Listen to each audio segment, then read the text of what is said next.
Assalamualaikum warahmatullahi wabarakatuh. Saya dari kelompok 11 ingin mempresentasikan sejarah Daulah Fatimiyah di Mesir 909 sampai 1171 Masehi. Pembentukan pemerintahan. Menjelang akhir abad ke-10, kondisi Daulah Abbasiyah Baghdad mulai melemah karena daerah kekuasaannya yang luas sudah tidak dapat terkonsolidasikan lagi atau tepatnya masuk disintegrasi.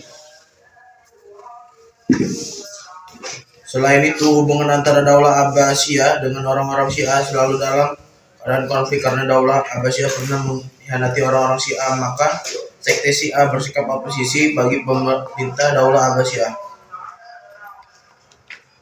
Imam Abdullah Asy termasuk orang yang hendak ditangkap tentara Daulah Abbasiyah sehingga dia melarikan diri dari Baghdad dan berhasil sampai ke desa Salmaja dekat Syria dan menetap di sana. Setibanya dia di Maroko, menyerukan kepada penduduk agar melantik Ubaidillah Al-Mahdi menjadi pemimpin mereka yang pada saat itu masih berada di desa Salmaja. Abdullah Asy berusaha mengumpulkan kekuatan dengan sejumlah besar tentara untuk membebaskan Ubaidillah Al-Mahdi dari penjara. Pada mulanya pusat ibu kota Daulah Fatimiyah adalah di Maroko agar mereka terbebas dari pengejaran Daulah Abbasiyah yang menjadi musuh mereka karena letak Maroko jauh dari jangkauan Baghdad, sehingga Khalifah Daulah Abbasiyah Baghdad pun tidak bisa berbuat apa-apa. Pertumbuhan pemerintah. Pada masa pertumbuhan ini berada di bawah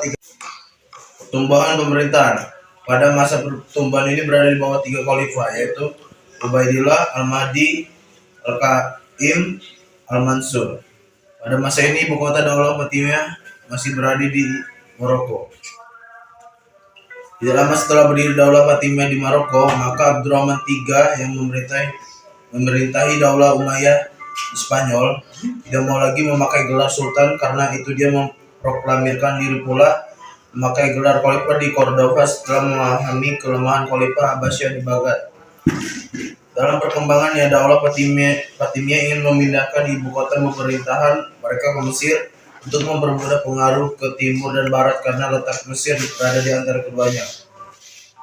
Pada tahun 1003 Masehi sampai atau 300 Hijriah, 4 tahun setelah Ubaidillah Al-Mahdi berkuasa, dia mengirim pasukan terdiri dari orang-orang Maroko dalam usaha untuk merebut Mesir yang langsung dipimpin oleh anaknya Abu Al-Qasim yang dibantu oleh Panglima Al-Qutam Ibn Yusuf.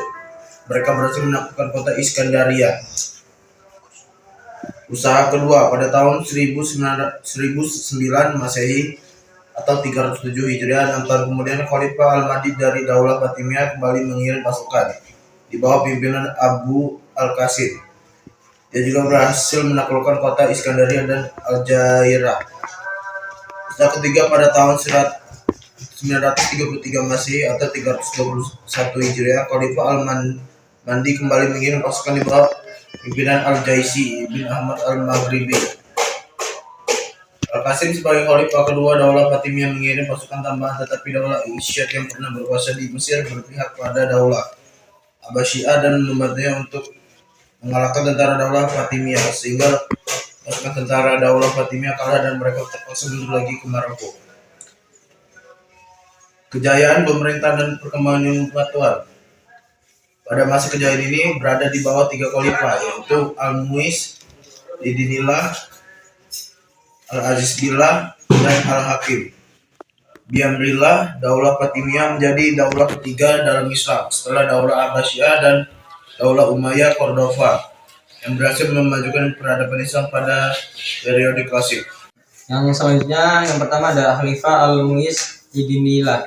Khalifah Al-Mu'izz Lidinillah termasuk salah satu khalifah Daulah Fatimiyah yang mengagumkan. Dia adalah seorang yang luas pengetahuannya, banyak mengetahui bahasa, sangat cinta pada ilmu pengetahuan dan sastra, pandai mengatur siasat sehingga dia mengagumi baik kawan maupun lawannya. Setelah Al-Mu'izz Lidinillah naik tahta pada tahun 953 Masehi atau 304 41 Masehi. Dia harus mengokohkan kedudukan sebagai khalifah keempat Daulah Fatimah. Untuk dia mengamankan seluruh wilayah kekuasaannya dari kekacauan-kacauan yang selama ini terjadi. Hal itu berlangsung selama 17 tahun setelah situasi dalam negeri aman, memberi kesempatan kepada untuk menyerang dan merebut Mesir dari Daulah Abbasiyah.